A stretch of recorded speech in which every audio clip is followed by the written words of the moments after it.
I learned I was no longer part of my own family's plans from an email that wasn't meant for me. It arrived at 7:11 a.m. on a Tuesday in early November, the kind of gray, Midwestern morning where everything feels unfinished. I was standing in my kitchen in Columbus, Ohio, waiting for the coffee maker to stop sputtering, when my phone buzzed. The subject line read, "Revised Estate Timeline, Confidential." For a second, I assumed it was spam or a misfire from work. I was 31, a senior operations analyst at a regional manufacturing company, and my inbox was usually filled with spreadsheets and compliance notices, not words like estate and confidential. But the sender's name stopped me cold. Evan Mercer, my older brother. I opened it. The message was brief. Too brief for what it contained. "Dad wants this signed before Christmas. The lawyer says it's cleaner if Rachel isn't looped in yet. We'll explain later." There was an attachment, APDF, titled Mercer Family Trust, Amendment Draft. I stood there, coffee forgotten, reading the same 3 lines over and over. My name, Rachel Mercer.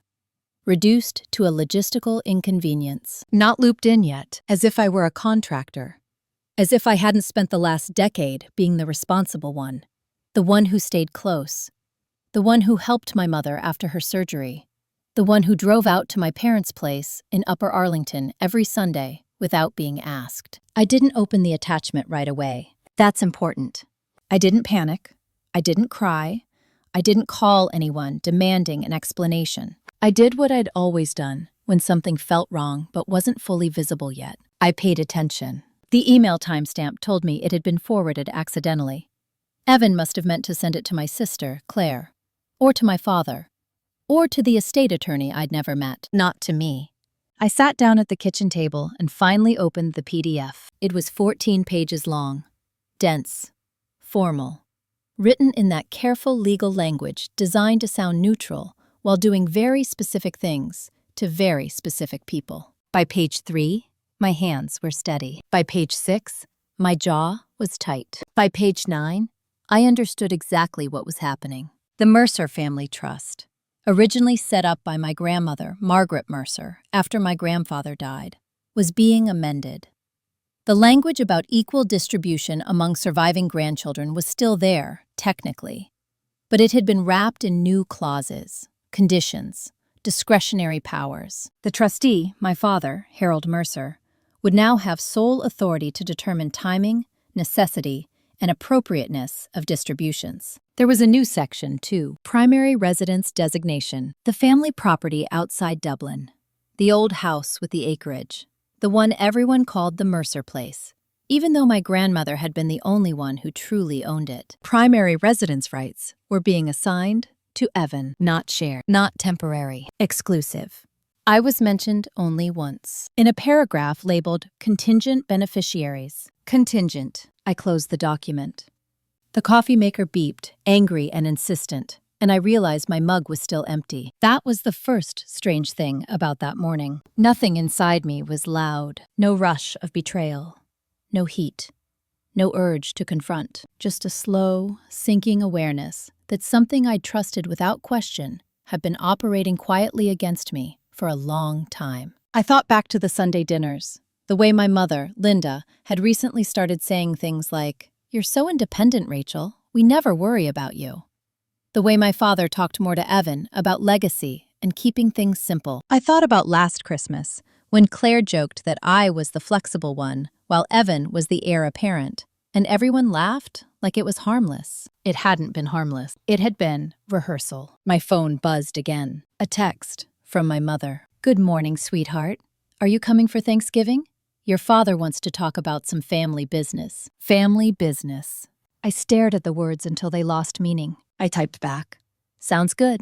See you then." I didn't mention the email, not because I was afraid, because I needed to see how far this went when no one thought I was watching. That afternoon, I took my laptop to a quiet cafe near my office and started doing something I'd never had reason to do before. I researched. I looked up the law firm listed on the draft, a boutique estate planning practice in Cincinnati. I pulled public filings, client reviews, names of junior associates. One name appeared twice. Daniel H. Rothman, Associate Attorney, the same name that appeared in the document's metadata as the last editor. I didn't contact him. I didn't contact anyone. I printed the PDF and slid it into a manila folder with old tax documents and insurance policies I'd kept, without knowing why. Something in me had always understood that paperwork was a kind of memory, one that didn't get rewritten by whoever spoke the loudest. That night, Evan called me. "Hey, Rach," he said, casual, warm. "Everything okay?" "Yeah," I said. "Why?" "Mom said you sounded tired." I smiled into the phone. "Just work." He hesitated, just a fraction too long. "Well," he said, "don't burn yourself out. You've always been the strong one." There it was again, the compliment that doubles as permission. After we hung up, I sat in my apartment and stared at the folder on the table. This wasn't about money. It wasn't even about inheritance. It was about something older and quieter. Who gets included? Who gets managed? Who gets told after the decisions are already made? Thanksgiving was 2 weeks away. And whatever my family thought they were finalizing before Christmas, they were doing it under the assumption that I would play my usual role: understanding, adaptable, silent. They had no idea that the moment that email landed in my inbox, something irreversible had already happened. I wasn't angry yet, but I was awake. And once you see how control is disguised as love, you can't unsee it. Thanksgiving came early that year, not on the calendar, but in the way tension arrived before the turkey ever hit the oven. I drove to my parents' house the Wednesday before, just like I always did. Upper Arlington looked the same as it had for years. Manicured lawns, early Christmas lights already strung up, blinking before anyone had earned them. The Mercer place sat back from the road, wide and confident, the kind of house that never worried about resale value. My grandmother used to call it stubborn. She meant it as a compliment. When I pulled into the driveway, Evan's car was already there. Claire's too. Mine slid neatly into the last open space, as if the house itself had been expecting this exact arrangement. Inside, everything smelled like sage and butter. My mother was at the counter, sleeves rolled up, hair pinned, the way she did when she wanted to look busy, but composed. "There you are," she said brightly. I was starting to worry. I leaned in to hug her. She felt stiff, distracted. My father looked up from the dining room table, where paperwork was spread out in careful stacks. "Hey, kiddo," he said. "Long drive?" "Not bad," I replied. He nodded and went back to his papers. I recognized the posture. Head tilted slightly forward, glasses low on his nose. That was his business posture, not family. Evan came in from the back porch, holding a beer. "Rachel," he said, smiling. "You made it." "As planned," I said. Claire followed him, phone in hand, already half elsewhere. Dinner that night was polite, almost cheerful. Stories about work, jokes about how early Christmas decorations were appearing. My mother asked Evan about his upcoming promotion. Claire talked about a wedding she'd attended in Chicago. No one asked me anything beyond surface-level updates. I noticed that too. After dessert, my father cleared his throat. "Why don't we sit down for a minute?" he said. "There's something we should discuss as a family." The words landed softly, practiced. We moved to the living room. Everyone took their usual seats, except there wasn't one for me. The couch was full. Evan and Claire side by side, my mother in her armchair, my father standing, leaning against the fireplace. I ended up perched on the edge of an ottoman, knees together, hands folded. I'd never noticed before how physical exclusion mirrors emotional exclusion. But once you do, it's impossible to ignore. "This isn't anything bad," my father began. "Just planning. You know how important it is to keep things simple as we get older." My mother nodded along. "We've been talking to an attorney," she added, "just making sure everything's in order." Evan glanced at me, then away. I waited. Claire crossed her legs. "This is about the property," my father continued. "The land, the house. Your grandmother would want it handled responsibly." "I'm sure she would," I said. My voice sounded calm, even to me. "We think it makes sense," my mother said, "for Evan to take a more active role with that." "Active role. That house needs someone who can manage it," my father said. "Someone with flexibility." I smiled faintly. "I live 20 minutes away," I said. "And I work remotely 2 days a week." "Yes, but you're very career-focused," my mother said quickly. "We don't want you burdened." Burdened. Evan finally spoke. "I mean," he said, shrugging, It's not like this changes anything right now. I looked at him. Doesn't it? I asked. The room went quiet. Claire cleared her throat. Rachel, she said gently, you've always been so adaptable. You don't need things spelled out to feel secure. There it was. The family myth. Rachel is fine. Rachel always lands on her feet. Rachel doesn't need. My father leaned forward. We just want to avoid complications later, he said. And lawyers say it's best to make these decisions early. I wasn't aware decisions were being made, I said. My mother's smile tightened. Well, this isn't finalized, she said. We wanted to talk first. I nodded. You already did, I said. Just not with me. No one argued. That silence was louder than denial would have been. Later that night, I lay awake in my old bedroom, staring at the ceiling. The same ceiling I'd stared at as a teenager, wondering how a house could feel so solid and yet never feel like it belonged to me. I thought about the email, the attachment, the phrase, not looped in yet. Downstairs, I heard my parents talking in low voices. Evan's laugh, the clink of glasses. I wasn't angry. I was cataloging. Who spoke? Who avoided my eyes? Who softened their language when talking around me instead of to me? In the morning, as I poured coffee, my father slid a folder across the counter. Just some information, he said casually. Nothing for you to worry about. I didn't open it. I trust you, I said. He smiled, relieved. That was the moment I understood something important. Trust had become a tool. They weren't asking for my consent. They were counting on my compliance. As I drove back to Columbus later that day, my phone buzzed. A text from Evan. Thanks for being cool about last night. This stuff can get messy. I stared at the screen, then typed back. Of course. Let me know if you need anything. I meant it, but not in the way he thought. Because by then, I wasn't trying to stop what was happening. I was letting it finish. The folder my father slid across the counter stayed unopened until I got home. That wasn't discipline. It was instinct. I'd learned, over years of watching my family, that information revealed too early becomes emotional. Information revealed at the right moment becomes leverage. I set the folder on my dining table in Columbus and went about my evening as if nothing had shifted. I reheated leftovers, answered a few work emails, took a shower, let the day drain out of me. Only then did I sit down and open it. Inside were summaries, not full documents, explanations written in plain language, like something meant to reassure, not inform. A timeline, a list of assets. The Mercer place was mentioned, of course.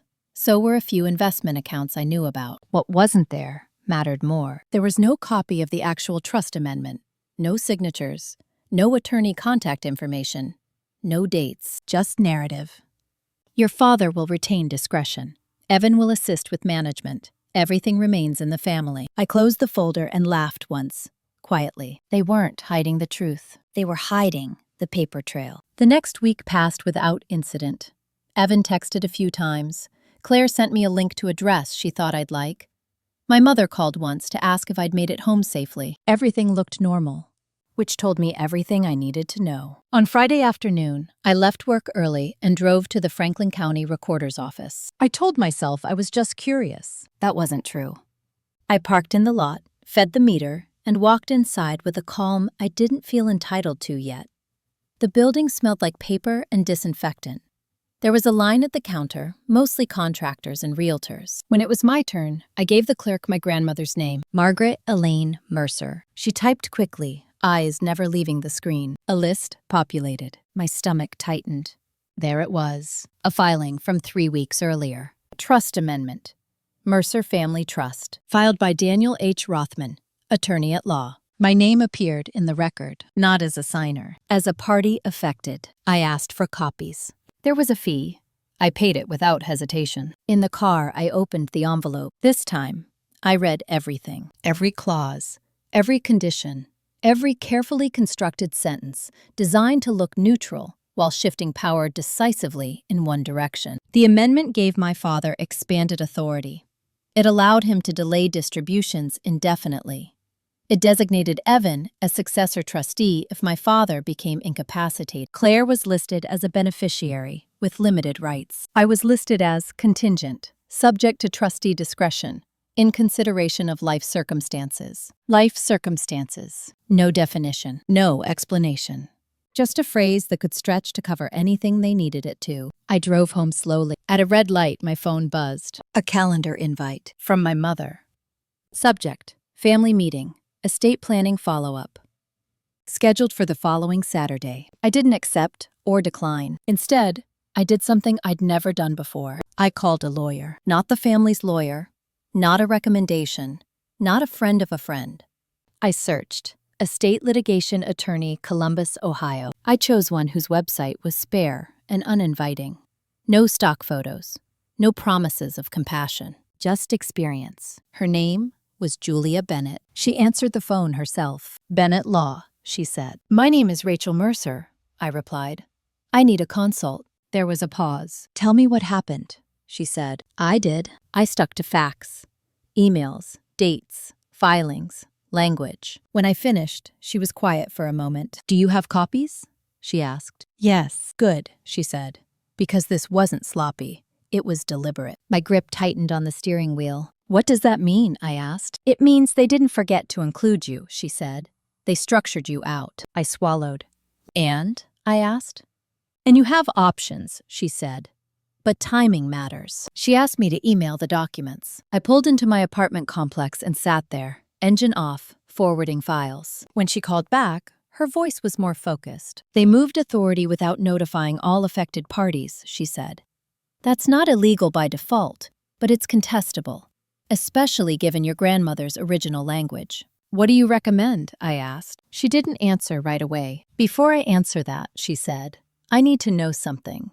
Are you willing to let this get uncomfortable? Yes, I said. Are you prepared for your family to say, you're overreacting? Yes. And are you prepared for them to suddenly want to talk it out once they realize you're informed? That question landed differently. Yes, I said again. I won't negotiate blind. Julia exhaled softly. Then the first thing you do, she said, is nothing. I waited.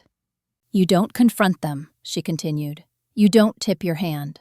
You let them finish what they're doing, because right now, they think they're in control. And when they're done, I asked, that's when you step in, she said, with documents, not feelings. I hung up feeling something I hadn't felt since this started. Stability. The next day, I attended the family meeting. I listened. I nodded. I asked neutral questions. I watched my father avoid specifics. My mother reframe concerns as care. Evan speak confidently about responsibility. Claire, stay quiet. They talked for over an hour. I didn't object once. At the end, my father smiled at me. See, he said, this wasn't so hard. No, I agreed. It wasn't. That night, Julia emailed me a draft letter. Notice of representation. Request for full disclosure. Preservation of records. I didn't send it yet. I slept on it. In the morning, I signed. Because the moment I did, something shifted. I wasn't reacting anymore. I was initiating. And my family had no idea the ground beneath them had already started to move. The letter went out on a Monday morning. Julia handled it exactly the way she said she would.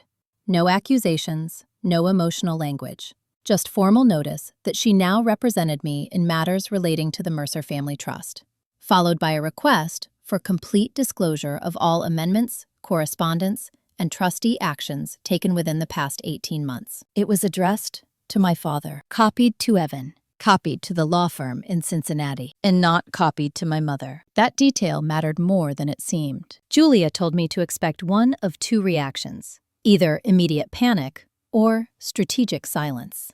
Families like mine preferred silence first. It gave them time to reframe the story. She was right. For 3 days, nothing happened. No calls, no texts, no emails pretending not to understand, no dramatic confrontations, just quiet. The kind that feels intentional, like someone holding their breath. On the 4th day, my mother called. I let it ring. She left a voicemail. Rachel, she said gently, your father is very upset. We don't understand why you felt the need to involve lawyers without talking to us first. This feels extreme. Extreme. I deleted it without replying. An hour later, Evan texted, "Can we talk? This is getting blown out of proportion." I forwarded it to Julia. Her reply was immediate. Do not respond. That afternoon, the documents started coming in. Not everything. Not yet. Just enough to suggest cooperation without actually offering transparency. Julia called it partial compliance. I called it confirmation. Among the disclosures was an email chain between Evan and Daniel Rothman, the associate attorney. They discussed timing, strategy, risk. One line stood out. As long as Rachel stays uninformed, this remains clean. I read that sentence several times. Stayed uninformed, like it was a state of being. Like it was something they could preserve if they moved quickly enough. Julia called me that evening.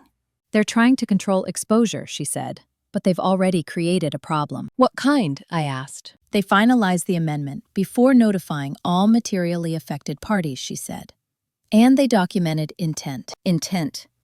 That word carried weight. Next step? I asked. We escalate, she said, but we do it cleanly. The escalation wasn't loud. It was procedural. Julia filed a formal objection with the probate court, citing lack of notice, questionable trustee discretion, and material exclusion without justification. She didn't accuse my parents of malice. She didn't need to. She asked the court to pause implementation of the amendment pending review. A freeze. When the notice was served, my phone lit up. Claire called first. Rachel, she said, breathless. What is happening? You read the filing, I said. Yes, she replied.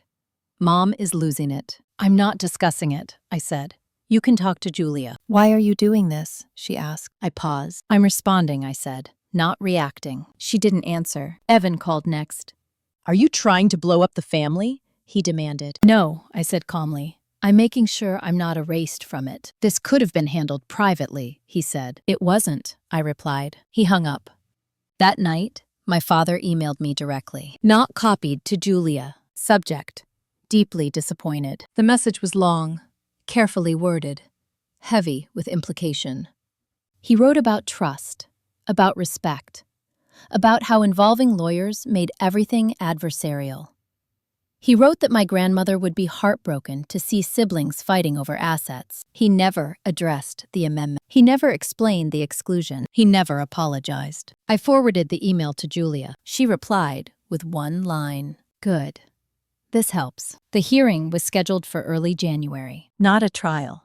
Not yet. A review. But the word court changed everything. The Mercer place, the accounts, the trust itself, all entered a state of suspension. No transfers. No changes.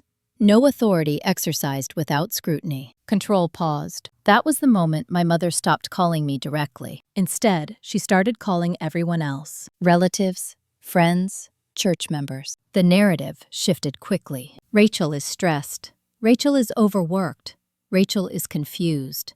No one said Rachel is wrong. They said Rachel is unstable. Claire told me this over coffee one afternoon, eyes tired. She's saying you're having a breakdown, Claire said quietly.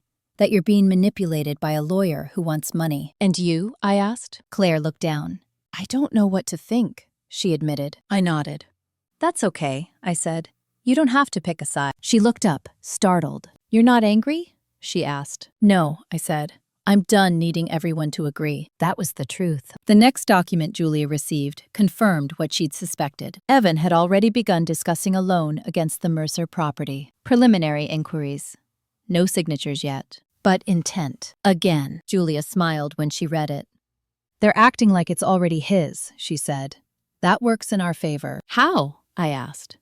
Because you don't leverage something you're unsure you own, she replied. The holidays passed quietly. No invitation for Christmas Eve dinner. No group texts. No photos.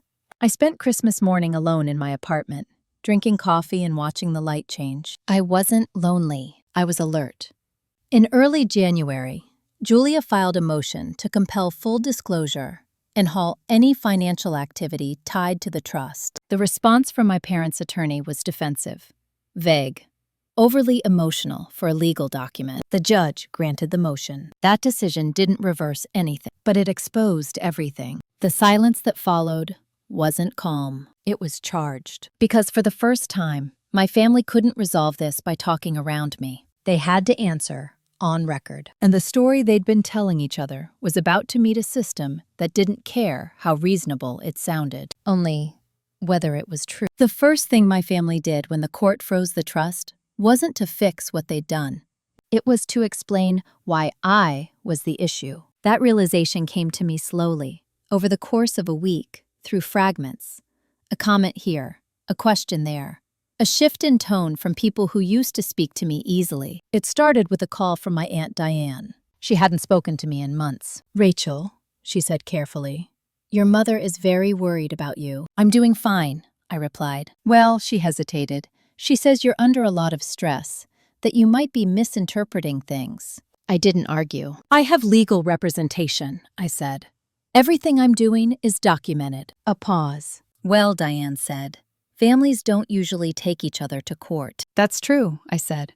"Families also don't usually rewrite wills in secret." She changed the subject. By the end of that week, the pattern was clear. No one was disputing the facts. They were questioning my reaction to them. That was deliberate. Julia explained it to me during one of our calls. When people can't defend their actions, she said, they challenge your credibility. "And if that works?" I asked. "Then the system starts listening to tone instead of evidence," she replied. "Which is why we don't engage emotionally." I took that advice seriously. When Evan emailed me a long message about how this was tearing everyone apart, I didn't respond. When my mother sent a handwritten card telling me she missed the old Rachel, I didn't respond. When my father forwarded an article about siblings resolving disputes privately, I didn't respond. Every word I didn't send preserved my position. Behind the scenes, the disclosures kept coming. Bank statements, email chains, trustee notes. And with each batch, the picture sharpened. My father hadn't just amended the trust. He'd been preparing for it for over a year. There were meetings I hadn't been told about, appraisals conducted quietly, conversations between Evan and the attorney about streamlining and avoiding delays. There was even a draft memo discussing how to manage Rachel's expectations once everything was finalized. That phrase sat heavy in my chest. Manage, not inform, not include. Manage. Julia flagged that memo immediately. "This shows awareness of conflict," she said, "which means they knew exclusion would be an issue." "Does that matter?" I asked. "It does when intent is questioned," she replied. "Judges don't like surprises disguised as kindness." The first formal deposition was scheduled for late January. Not mine, my father's. He would be questioned under oath about the trust amendment, his communications with counsel, and his decisions as trustee. When he found out, he didn't call me. He called Julia. She told me about it later. "He wanted to know if this was really necessary," she said, "if there was still a way to stop it." "And?" I asked. I told him the time for informal resolution passed when he signed documents without notifying you. That night, my father finally called me. His voice sounded tired, not angry, not gentle, just stripped of certainty. "I don't understand why you're doing this," he said. I sat at my kitchen table, the same place I'd opened Evan's email months earlier. "I didn't do this," I said. "You did. I'm just responding." "We were trying to protect you," he said. "From what?" I asked. Silence. "You always land on your feet," he said finally. "You don't need help." I closed my eyes. "That's not protection," I said. "That's permission to exclude." "You're making this sound cruel," he said. "I'm describing it accurately," I replied. He sighed. "I thought keeping things simple would keep the peace." "And I thought being included was part of being family," I said. Neither of us spoke for a long moment. "You've changed," he said quietly. "No," I replied. I stopped absorbing discomfort for other people. He didn't respond. When the call ended, I didn't feel relieved. I felt finished. The deposition itself was procedural, but the fallout wasn't. My father struggled with specifics. Dates blurred, emails were forgotten. Intent was reframed. But documents, don't forget. When Julia placed the memo about managing my expectations in front of him, he froze. "I don't recall writing that," he said. "You were copied," Julia replied calmly. "And you responded." The room went quiet. By the time it ended, the narrative my parents had been relying on began to crack. Not publicly, privately. Evan called me that night. "This has gone too far," he said. "Dad is devastated." I didn't raise my voice. "Evan," I said, "you benefited from this arrangement." "That doesn't mean I wanted it to happen like this," he snapped. "You wanted it to happen," I said. You just didn't want resistance." He exhaled sharply. "What do you want?" he asked. The question everyone eventually asks. "I want my legal standing restored," I said. "Nothing more, nothing less." "That could cost us everything," he said. "No," I replied. "It costs you control." He hung up. 2 days later, Julia received a settlement proposal. It was framed as generosity, a one-time distribution to me, a gesture of goodwill. In exchange, I would withdraw my objection and acknowledge the amended trust. Julia showed it to me without comment. I read it once, then again. Then I shook my head. "They want silence," I said. "Yes," she replied. "They want legitimacy without accountability." "I won't take it," I said. "I didn't think you would," she replied. The rejection went out the same afternoon. That night, my mother texted me from an unknown number. "You didn't have to do this. We're family." I stared at the screen, then blocked the number. Something important happened in that moment. Not anger. Release. The next morning, Julia called. "There's one more thing," she said. "What?" I asked. "They've already started treating the Mercer place as collateral," she said. "No finalized loan yet, but inquiries, paperwork." My pulse slowed. "That's risky," I said. "Yes," she replied. "Especially now." "Does that help us?" I asked. Julia smiled, even through the phone. "It changes everything. Because once money gets involved, stories fall apart." And my family had just crossed from quiet exclusion into something much harder to defend. The depositions were scheduled back to back, as if the court wanted the truth to have no time to rest. My father first, Evan second, my mother last. Julia explained why that mattered. "When people coordinate," she said, "they rely on timing. Separate them, and the gaps show." I didn't attend my father's deposition, not because I was afraid to see him, but because I didn't need to. This wasn't about confrontation. It was about record. I sat in my apartment that morning, laptop open, phone on silent, the city humming outside like nothing significant was happening. That contrast stayed with me all day. When Julia called afterward, her voice was measured. "He struggled," she said. "With what?" I asked. "Specifics," she replied.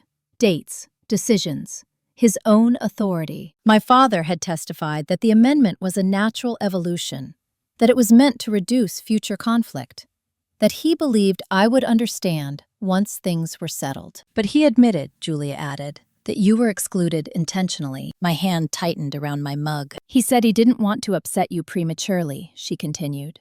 "That he was waiting for the right moment." The right moment. Did he define that? I asked. "No," she said, "because there isn't one." Evan's deposition was worse. He arrived confident, Julia told me. Casual. Over-prepared in the wrong ways. He spoke as if the house was already his, she said. As if ownership were a formality. That assumption became his problem. When asked about the loan inquiries, Evan admitted he'd spoken to 2 banks, that he'd requested preliminary terms, that he assumed approval would be straightforward. "On what basis?" Julia asked him. Evan answered without thinking. "Family intent." Julia paused. "And whose intent would that be?" she asked. Silence. That silence was recorded. My mother's deposition was the longest. She came in defensive, Julia said. Framed everything as concern, love, protection. She talked about my work stress, my single life, my independence. "She kept saying you didn't need the house," Julia told me later, "that you were doing fine." "And?" I asked.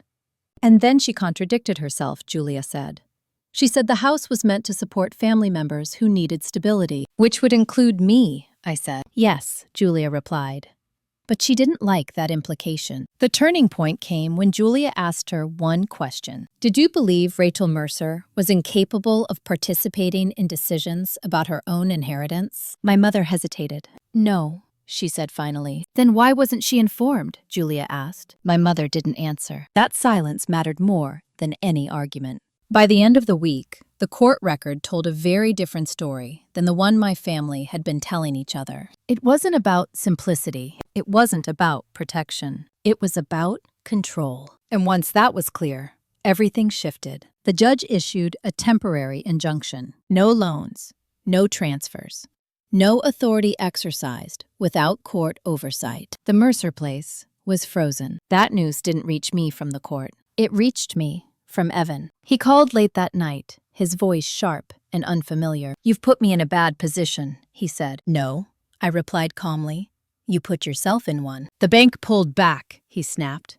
"They won't touch it now." "That was predictable," I said. "You knew this would happen," he accused. "Yes," I said. "That's why I didn't warn you." There was a pause. "You're enjoying this," he said. I thought about it. "No," I replied. "I'm relieved." He hung up without another word. The next day, Claire came to see me. She looked exhausted. Not angry, just worn thin by proximity. "They're turning on each other," she said quietly. "I know," I replied. "Mom says Dad mishandled it. Dad says Evan pushed too hard. Evan says you forced his hand." "And you?" I asked. She shrugged. "I don't know where I fit," she said. I studied her face. The familiar tension around her mouth.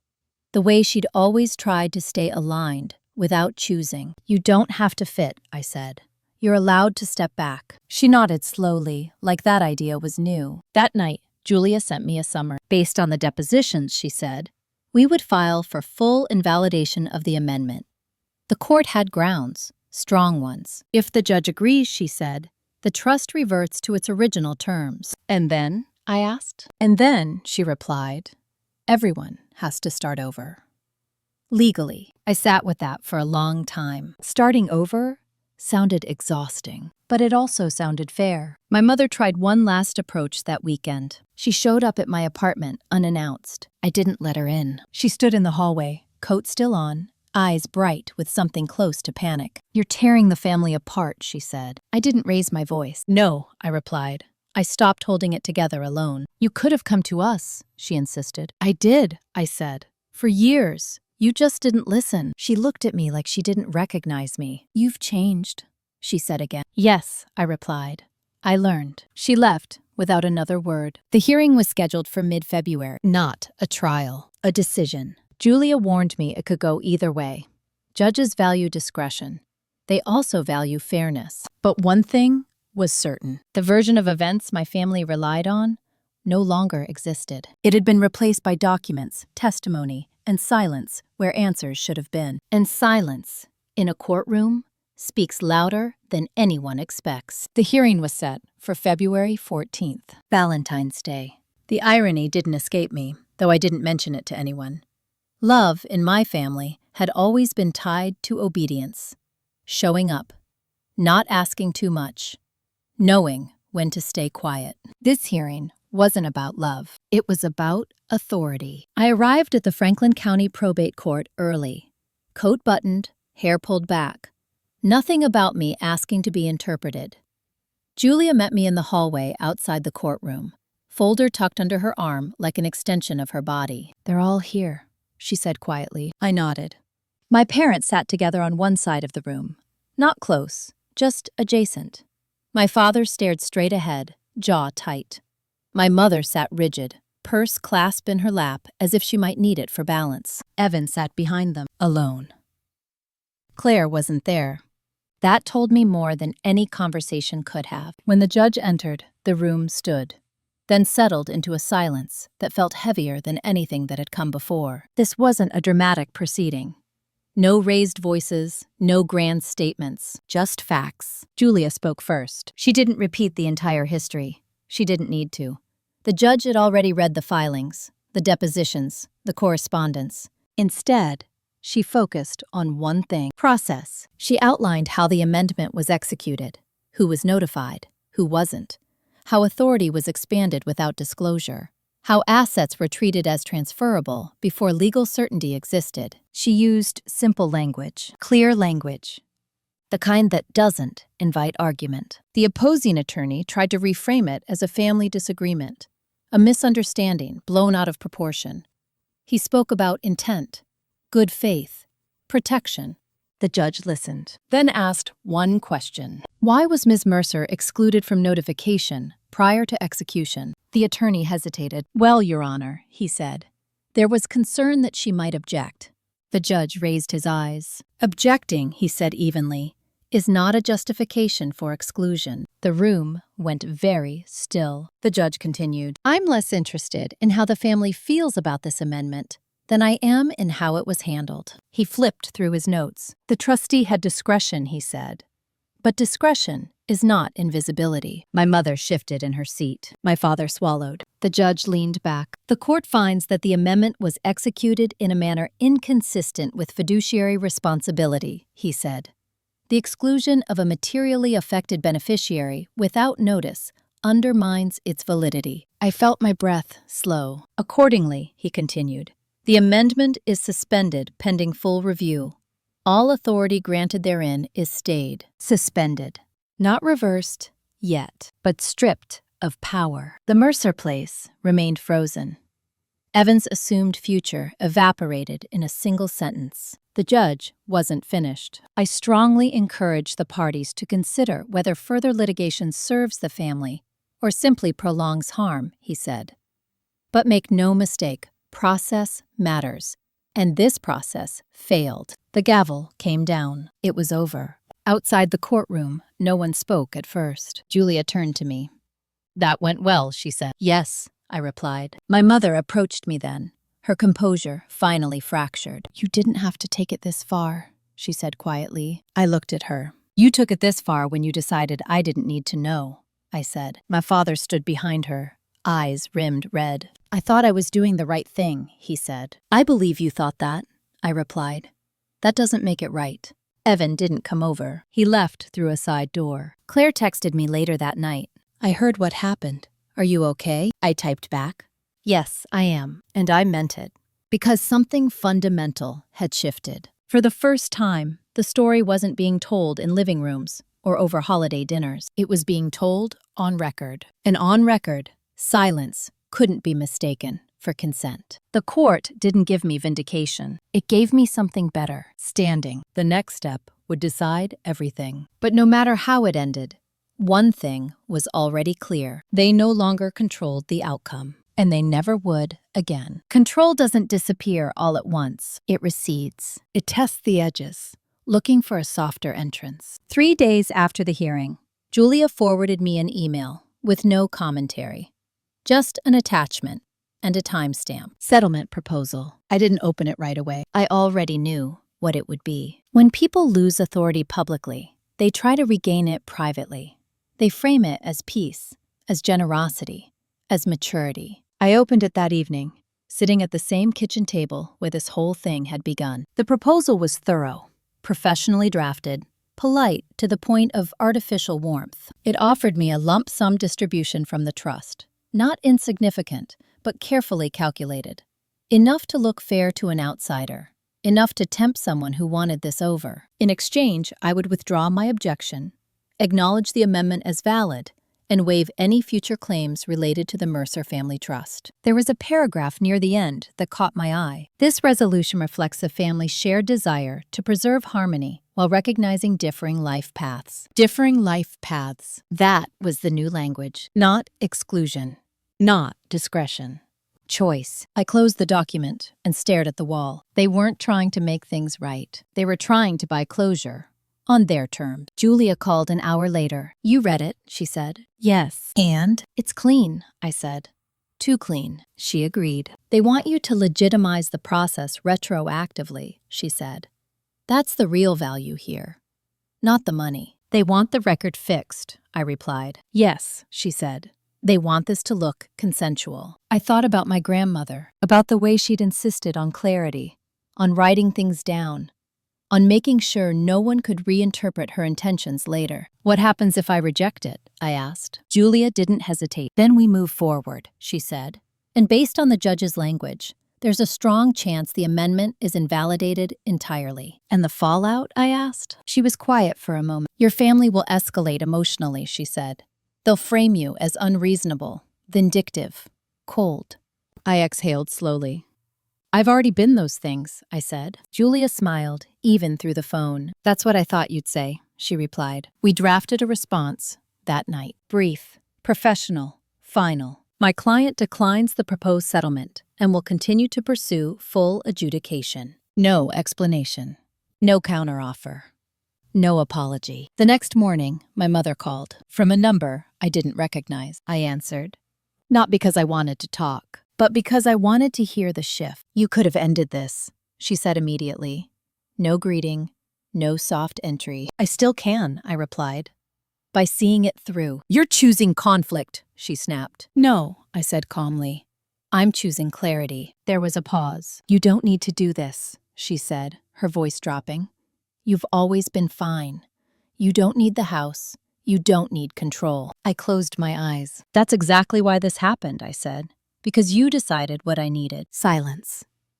Then, sharper. "You're punishing us." I considered that. "I'm refusing to disappear," I said. She hung up. That afternoon, Claire came over. She looked tired.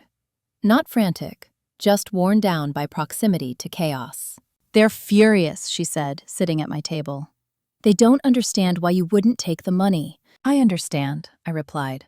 "They just don't like it." "Evan's in trouble," she added quietly. "He'd already made plans, based on the house." "Plans require permission," I said. Claire nodded.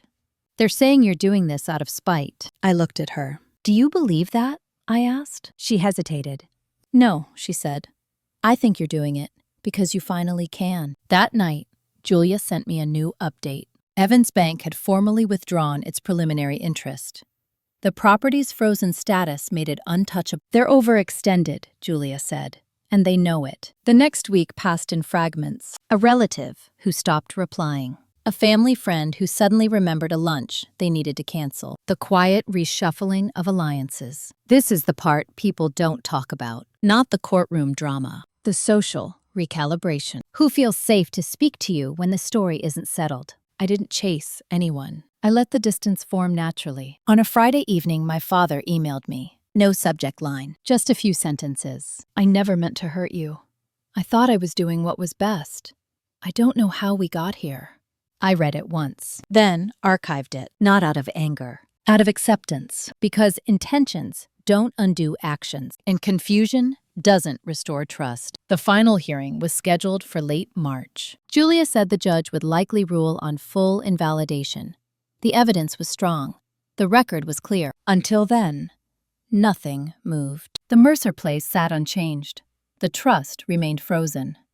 My family lived inside a pause they hadn't anticipated. I spent that time differently. I focused on work, on routines, on sleep. I noticed how much mental space had been occupied by managing expectations that were never mine to begin with. And something else happened. Without the constant effort of being agreeable, I started making decisions faster, more cleanly, without rehearsing how they'd sound to people who weren't listening anyway. That was the real shift, not the legal leverage, the internal one. When you stop trying to be understood by people who benefit from misunderstanding you, a lot of things simplify. The settlement offer had revealed something important. They weren't afraid of losing money. They were afraid of losing the story. And once I understood that, I stopped wondering if I was doing the right thing. Because the right thing doesn't usually arrive wrapped in approval. It arrives quietly, after you've stopped asking for permission. The ruling came on a Tuesday morning, not ceremoniously, not dramatically. It arrived as a PDF attachment in an email from Julia, with the subject line simply reading, "Decision." I was sitting at my desk at work, halfway through a compliance review that suddenly felt irrelevant. The office around me hummed with ordinary life. Printers, footsteps, someone laughing near the break room. I didn't open the file right away. There's a strange moment before something irreversible happens, where your body knows before your mind catches up.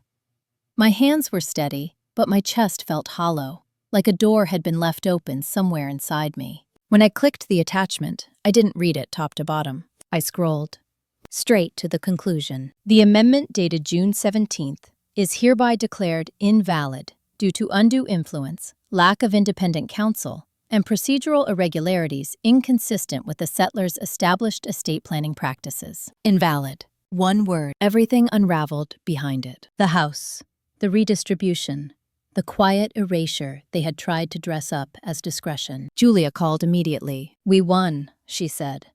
"No theatrics, just fact." "What happens now?" I asked. "The trust reverts to the prior version," she said, "which names you as co-beneficiary and co-executor alongside Evan." Co-executor. That was the part they hadn't anticipated. Not just restored, equal. "And the property?" I asked. cannot be transferred without your consent, she said.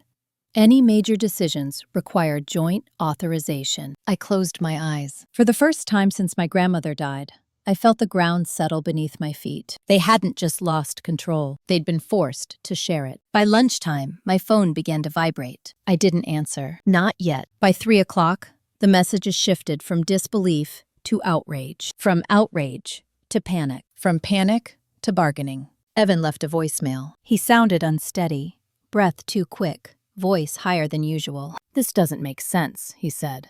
"There has to be a mistake. You can't seriously think this is okay." "I saved it," my mother texted. "We need to talk. This has gone too far." I didn't respond, not because I didn't have anything to say, but because silence was no longer a weakness. It was a boundary. That evening, Claire came by again. She didn't sit this time. She paced. "They didn't see this coming," she said. "At all." "I know," I replied. "Mom's furious," she added. "But it's different. Not explosive. Controlled. She's already trying to figure out how to manage you." I almost laughed. "How?" "She keeps saying maybe this can still be fixed," Claire said. "If everyone acts reasonable." I looked up at her. "Reasonable has always meant compliant," I said. Claire nodded slowly. "They're scared," she said. "Evan's in debt. He assumed the house was leverage." "And now?" I asked. "Now he needs your signature," she said. There it was. The pivot. For years, my value had been defined by what I would quietly absorb. Now it was defined by what I could refuse. 2 days later, we met at the trust attorney's office. Neutral ground, glass walls, beige carpeting. The kind of place designed to drain emotion from conflict. Evan arrived first. He didn't look at me. My parents came in together, not touching, sitting slightly apart. I noticed that immediately. The attorney reviewed the ruling aloud, even though everyone already knew it. Process matters when power shifts. When he finished, there was a pause. My mother spoke first. "We never wanted it to be like this," she said, folding her hands. "We thought we were doing what was best for the family." No apology, just narrative management. "You removed me without telling me," I said calmly. "That wasn't family. That was control." Evan finally looked up. "You didn't need to humiliate us," he said, "dragging this through court." "I didn't drag anything," I replied. I responded. "To what?" he snapped. "To being erased," I said, quietly. My father cleared his throat. "We didn't think you cared," he said. That landed heavier than anything else. "I did care," I said. "I just didn't perform it the way you needed." The attorney interrupted gently, steering the conversation back to logistics. Maintenance costs, property taxes, usage agreements. Evan leaned forward. "We should sell," he said quickly. "Split it. Clean break." I looked at him. "No," I said. The word dropped into the room like a weight. "No?" my mother repeated. "I'm not agreeing to a sale right now," I said. "The market's unstable, and the house has sentimental value." Sentimental. That was deliberate. My grandmother's word. Evan's jaw tightened. "You can't just block everything," he said. "I can," I replied. "That's what co-executor means." The attorney nodded. "That is correct," he said. "Any major action requires consensus." For the first time, Evan looked unsure, not angry, disoriented. The meeting ended without resolution, which meant it ended on my terms. Outside, my mother followed me to the parking lot. "You've changed," she said. I stopped, turned. "I've been quiet," I said. "You mistook that for passive." She searched my face, as if looking for the daughter she used to manage. "You don't have to do this alone," she said. "I'm not," I replied. "I'm just not doing it for you anymore." That night, I slept deeply. Not the exhausted sleep of collapse, but the steady rest of alignment. The next morning, Julia emailed me again. "Evan's attorney reached out," she wrote. "They want to revisit settlement terms." I smiled. The story had collapsed. The version where I was peripheral, where decisions happened around me, where inclusion was conditional. They could no longer rewrite me out. They could only react. And reaction is always weaker than intent. As I closed my laptop, I thought about something my grandmother used to say. People reveal themselves when the will is read. She was right. But they reveal themselves even more clearly when it's enforced. The second settlement proposal arrived less than a week later. This one was different. No soft language about harmony. No pretense of shared values. It was shorter, sharper, more urgent. Evan wanted out. Not eventually. Immediately. He offered to relinquish his role as co-executor in exchange for a structured buyout of his interest in the trust's liquid assets. He would walk away from the house entirely. No shared authority, no ongoing obligations. On paper, it looked reasonable. In reality, it was a retreat. Julia and I reviewed it line by line in her office, the late afternoon sun casting long shadows across the conference table. "He's bleeding," she said finally. "Debt? Pressure from your parents? Probably Savannah, too." I nodded. "And he wants me to sign off, so he can tell himself he chose this," I said. "Exactly," she replied. "This offer is about dignity, not money." That was the moment I realized something important. Power doesn't always look like domination. Sometimes it looks like someone else asking you to make it stop. "I don't want him to walk away clean," I said. Julia leaned back slightly. "Then we don't accept this version," she said. "But be careful. If you push too hard, you'll look punitive." I considered that. "I'm not trying to punish him," I said. "I'm trying to end the pattern." Julia smiled faintly. "Then we structure it so the outcome is inevitable," she said. "And impersonal," we countered. Evan could resign as co-executor, but only after a full forensic accounting of trust expenditures over the past 5 years. Any misallocated funds would be reconciled before distribution. Additionally, the house would be placed in a preservation trust for a minimum of 3 years, with no sale or refinancing allowed during that period. It was surgical. It wasn't revenge.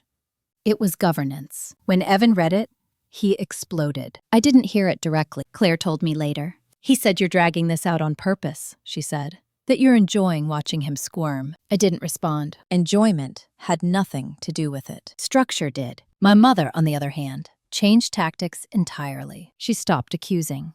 She started reminiscing. She sent photos from my childhood, birthday cards, a scanned note from my grandmother's handwriting, the one she used to leave on the fridge. She was trying to anchor me emotionally, while the legal ground shifted beneath. I didn't engage. I didn't block her either. I let the messages arrive and pass through without reaction. That restraint cost me something. Old reflexes don't die quietly. They tug. They remind you of who you were when approval felt like oxygen. But every time I felt the urge to explain myself, I remembered the hearing, the ruling, the way my absence from their planning had been so easy for them. I wasn't cold. I was finished negotiating my worth. 2 weeks later, the forensic report came back. It wasn't catastrophic, but it wasn't clean. There were undocumented transfers, personal expenses categorized as maintenance, a short-term loan Evan had taken against anticipated proceeds from the house. All reversible, all illuminating. Julia forwarded the summary with a single sentence. "This changes the tone." Evan called that night. I didn't answer. He left a voicemail. Not angry this time. Tired. "I didn't think it would get this far," he said. "I thought you'd just let it go." That sentence followed me for days. Let it go. As if fairness was a mood. As if erasure was something you could simply release. The final negotiation happened in early April. No family present, just attorneys. Evan accepted the terms. He resigned as co-executor. The preservation trust was established. The accounting discrepancies were resolved through adjusted distribution, reducing his share accordingly. When it was done, Julia slid the final documents across the table to me. "Sign here," she said. I picked up the pen. This time, there was no tremor, no rush, just clarity. With my signature, the structure changed permanently. No one could move the house without my consent. No one could revise the trust without my involvement. No one could pretend I wasn't there. Afterward, Julia walked me to the elevator. "You know they'll say you went too far," she said. "I know," I replied. "And?" she asked. "I also know they'll say it quietly," I said, "because there's nothing left to argue." She nodded. "That's usually how it ends," she said. "Not with apologies, with adjustments." The family dinner that followed was awkward by design. My parents invited me. I accepted. Not to reconcile, but to observe. The house felt smaller, quieter. My mother served food without commentary. My father avoided eye contact. Evan didn't come. They were recalibrating, trying to understand the new rules of engagement. At one point, my mother asked, "So, what happens now?" I looked at her. "Now?" I said. "Now, We exist without leverage. She didn't like that, but she didn't argue. That was the difference. Later that night, alone in my car, I sat for a long moment before starting the engine. I thought about how easily things could have gone the other way, how silence had once been my default, how quickly people assign intention when you stop accommodating. This wasn't about winning. It was about ending a long-standing imbalance, about refusing to be edited out of my own history. As I drove home, I felt something unfamiliar settle in. Not triumph, not relief. Authority, quiet, unapologetic, earned. Power doesn't announce itself when it settles. It leaves a quiet behind. That was the strangest part. After the documents were signed, after the trust was restructured and Evan formally stepped away, I expected something. A final confrontation, a dramatic rupture, some last attempt to pull me back into the old gravity. Instead, there was nothing. No calls, no urgent emails, no crisis disguised as concern, just absence. At first, the silence felt artificial, like the pause after a storm when you're not sure if another wave is coming. I kept waiting for the familiar tightening in my chest, the instinct to stay alert, to anticipate the next emotional demand. But days passed, then weeks, and nothing arrived. That's when I understood the truth no one ever tells you about toxic family systems. They don't fall apart when you fight them. They fall apart when you stop feeding them. My parents adjusted faster than I expected, not emotionally, structurally. They stopped asking, stopped suggesting, stopped assuming access to my time and energy. Conversations became shorter, polite, carefully neutral, like people speaking to someone whose boundaries they finally believe. That shift said more than any apology ever could. Evan disappeared almost entirely. I heard about him through fragments. A job change, a move, a quiet separation from Savannah that no one discussed openly. He never reached out to me directly. I didn't block him. I didn't need to. Some relationships end, not because you sever them, but because the dynamic that sustained them no longer exists. And without it, there's nothing left to say. One afternoon in late April, I drove out to the house alone, the Mercer place. I hadn't been back since the hearing. It looked the same from the outside. White siding, wraparound porch, the old oak tree my grandmother used to sit under with her morning coffee. But when I stepped inside, something felt different. Not emptier, clearer. The house no longer felt like a bargaining chip or a symbol. It felt like a place again. Neutral, solid, unused, but not claimed by anyone's agenda. I walked room to room slowly. In the dining room, I stopped in front of the built-in cabinet where my grandmother used to keep important papers. Old insurance policies, deeds, handwritten notes she never trusted anyone else to organize. I opened it. Inside was a single envelope I hadn't noticed before. My name, written on the front. Not new, not hidden, just overlooked. I sat on the floor and opened it. Inside was a letter. Short, direct, in her familiar, steady handwriting. If you're reading this, it means you finally stopped letting other people speak for you. I always knew you would, even when you didn't. This house isn't meant to trap anyone. It's meant to remind you that you belong to yourself first. I didn't cry, I smiled. That was the last piece. Not validation. Permission. From someone who had never needed me to earn it. In the weeks that followed, my life shifted in subtle ways. At work, I stopped volunteering for invisible labor, the kind that gets noticed only when it stops happening. I spoke once in meetings instead of cushioning every statement. And something interesting happened. People listened, not because my tone changed, because my presence did. At home, I restructured my routines, my finances, my calendar. I made decisions without consulting imaginary panels of approval in my head. Dinner plans stopped feeling like negotiations. Holidays stopped feeling like obligations. When Thanksgiving came around, I didn't host. I didn't attend either. Cal and I stayed home, cooked together, and watched the rain move across the windows. No tension, no aftermath, just peace. My mother texted once that day. "Hope you're well," I replied. "You too." And that was enough. There was no reconciliation montage, no heartfelt confession. Just a mutual understanding that the rules had changed, permanently. And that control no longer flowed in one direction. That's what people misunderstand about revenge stories like this. The payoff isn't humiliation. It isn't watching someone suffer. It's watching them adjust. Watching the system correct itself once the imbalance is removed. The final twist wasn't what they lost. It was what I gained. Autonomy without explanation. Silence without guilt. And a life no longer built around being easy to manage. People expect endings to feel loud. They imagine fireworks, confrontations, someone storming out, someone else collapsing under the weight of their own wrongdoing. That's not how this ended. It ended the way most real things do, quietly, permanently. A year passed. Not all at once, but in small, ordinary increments. Seasons changed. Deadlines came and went. Life continued without asking for commentary. The trust remained intact. The house stayed preserved, untouched by urgency or desperation. I visited it occasionally, not out of obligation, but choice. Sometimes alone, sometimes with Cal. We never discussed selling it. We didn't need to. Ownership, I learned, isn't about control. It's about not being controlled. My parents and I developed a new rhythm. Sparse contact. Neutral conversations. No emotional labor exchanged. No unspoken expectations. They stopped offering advice. I stopped offering access. It wasn't warm, but it was honest. And honesty, even when it's cool, is kinder than manipulation dressed up as love. Evan never came back into my orbit. I heard through a distant cousin that he blamed everyone. The economy, the lawyers, me. That didn't surprise me.